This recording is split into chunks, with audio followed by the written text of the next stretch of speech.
Groet in die wonderlijke naam van ons koning Jesus Christus, geliefdes. My naam is Israel Thijs en welkom by Broodpreek, die program van die Here, waar ons dagelijks hoofdstuk in die Nieuwe Testament lees met die doel om ons christenen te vernieuwen en te versterken op 'n dagelijkse basis. Vandaag gaan ons voort met 2 Korintiërs hoofdstuk 4 en die opskrif lees, die goeie nuus in breekbare kleipotte. Daarom dan, terwyl ons deur God se onverdiende goedheid hierdie bediening ontvang het, gooi ons nooit die handdoek in nie, maar ons het afstand gedoen van die geheime dinge wat 'n mens skaam maak. Ons leefstyl is nie die van misleiding of om die woord van God te verdraai nie. Inteendeel, met die bekendmaking van die waarheid, beveel ons onsself aan by elkeen wat 'n eerlike gewete voor God het. Dit is die vertroue wat ons op God stel deur die bemiddeling van Christus. Nie dat ons op eie houtjie iets kan bedink asof dit ons eie breinkind is nie. Ons bekwaamheid kom van God, wat ons bekwaam gemaak het om as bedienaars van die nuwe verbond op te tree, nie met die wet as inhoud nie, maar met die gees as inhoud.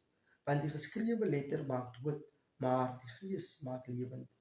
As die bediening wat tot die dood lei en wat met letters in 'n klip gegraveer is, soveel heerlikheid gehad het, al sou dit gou weer verdwyn, dat die kinders van Israel as gevolg van die hemelse glans op Moses se gesig nie daarna kon bly kyk nie.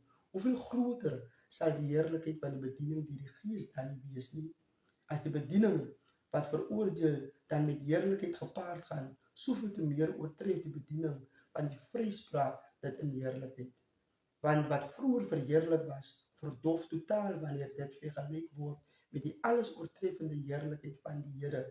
As die bediening van die ou verbond, wat eintlik net tydelik was, gestraal het van heerlikheid, hoeveel meer sal die altyd blywende bediening van die nuwe verbond nie skitter van heerlikheid nie.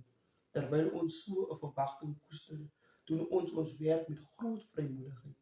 Ons is ook nie soos Moses wat sy gesig versluier het om te verhinder dat die volk Israel sou sien dat die geliggans net tydelik was nie. Hulle denke het verhard geraak.